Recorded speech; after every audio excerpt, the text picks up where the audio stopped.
त्योहारी सीजन खत्म होने के बाद देश में उन सभी वस्तुओं की मांग घट गई है जिन पर उपभोक्ता सबसे ज़्यादा खर्च करते हैं।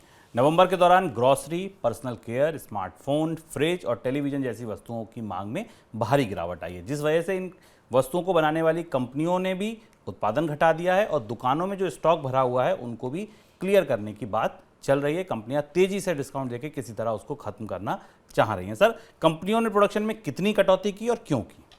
बाजार हम पहली बार भारत में हाल फिलहाल के वर्षों में यह खबर सुन रहे हैं जब स्पष्ट रूप से कंपनियां इस बात की घोषणा कर रही हैं कि वो उत्पादन में कटौती कर रही हैं, उत्पादन में गिरावट कर रही है। और तीन बड़े सेक्टर तात्कालिक तौर पर हमें अभी उत्पादन में कटौती के से प्रभावित दिखाई देते हैं और ये तीन भारत के सबसे बड़े सेक्टर हैं। भारत के कंज्यूमर प्रोफाइल के तीन बड़े सेक्टर हैं और यदि इनमें कटौती, उत्पादन में कटौती को बाकी व्यापक बाजार से जोड़कर देखा जाए तो बाजार का इशारा बजट के लिए अच्छा नहीं है। बाजार जो इशारा कर रहा है वो खासा चिंताजनक है। सबसे पहले अगर हम एफएमसीजी को लें, एफएमसीजी कंपनियों ने ऐसा लगता है कि त्योहारी मौसम में मांग की उम्मीद कुछ ज़्यादा ही पाल ली थी और उस उम्मीद का वो उम्मीद ज़्यादा थी। इसका नतीजा ये हुआ कि त्योहारी मौसम से पहले हमने देखा कि मैन्युफैक्चरिंग उत्पादन में भी कमी आई, लेकिन जो उत्पादन था उसे डीलर्स को स्टॉक कराया गया अच्छी डिमांड की उम्मीद में कि त्योहारी मौसम में काफ़ी डिमांड आएगी और डीलर्स ने बड़े पैमाने पर अपने स्टॉक कर लिया।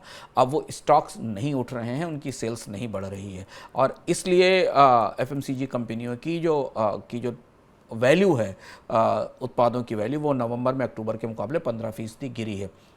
ये थोक बाजार की वैल्यू, इसका मतलब है कि जो रिटेलर हैं, जो खुदरा व्यापारी हैं, वो पुराने स्टॉक को ही बेच रहे हैं, नया स्टॉक उठाने के लिए कंपनियों के पास नहीं जा रहे हैं। उसमें भी खास तौर पर जो दो तीन बड़े सेक्टर हैं जहां में मांग में बड़ी गिरावट दिखाई दे रही।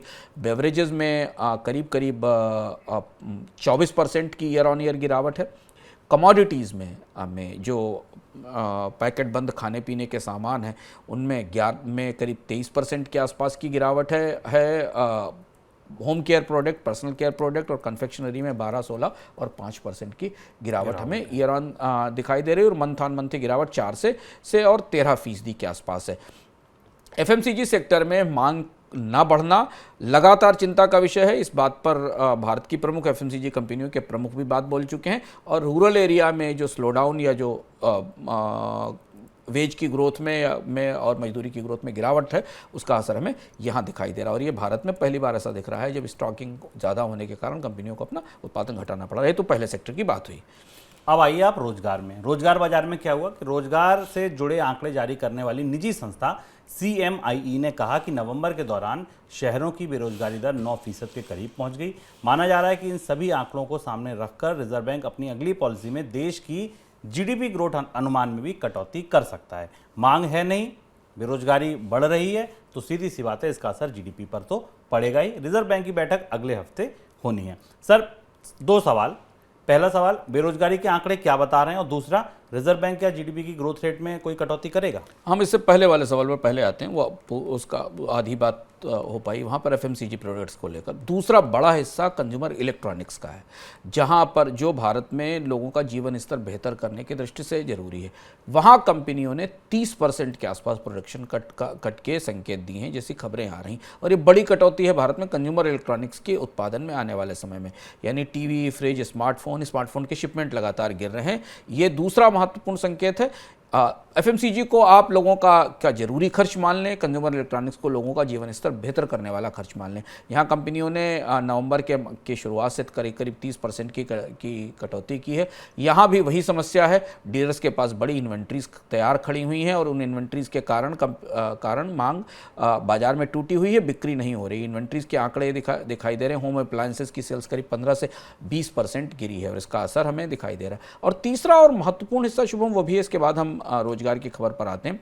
तीसरा और महत्वपूर्ण हिस्सा है ऑटोमोबाइल सेक्टर का। हालांकि ऑटोमोबाइल में सेल्स के आंकड़े अच्छे आए हैं हमारे पास, अभी जो ताजे आंकड़े अच्छे आए हैं, लेकिन जो चैनल चेक और जो डीलरशिप से रिपोर्ट्स आ रही हैं उस हिसाब से टू व्हीलर्स में खासतौर पर जब डी स्टॉकिंग चल रही है। वहाँ भी यही हुआ कि त्योहारी मौसम में डीलर्स को के पास ज़्यादा स्टॉक कराया गया और हमने वो सेल्स की ग्रोथ देखी।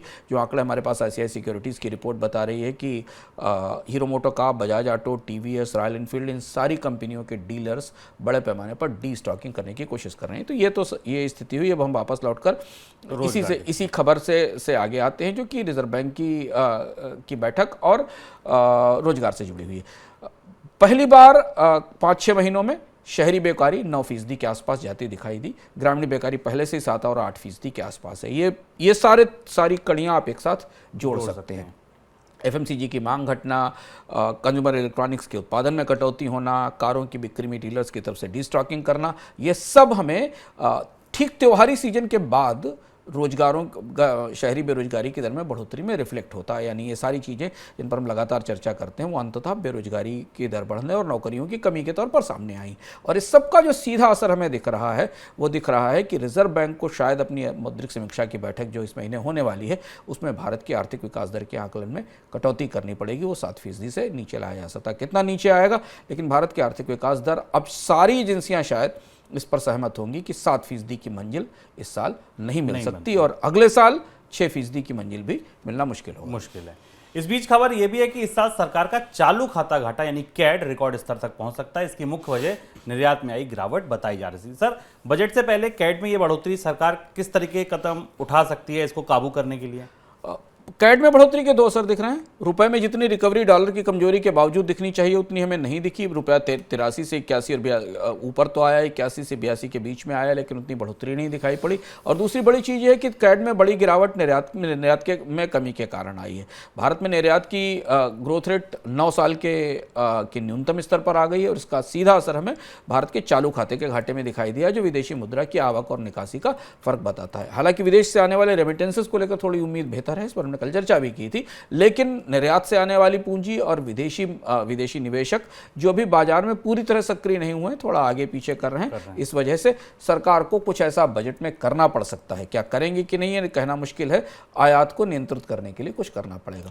अब अगर सरकार को निर्यात बढ़ाना है, भारत में रोजगार बढ़ाने हैं, PLI में निवेश को बढ़ावा देना है, तो उसे आयात महंगे करने के बजाय सस्ते करने पड़ेंगे। पर चालू खाते के घाटे का दबाव यह हो सकता है कि सरकार को कुछ चीज़ों के आयात पर सख्ती करनी पड़े या अंकुश लगाना पड़े।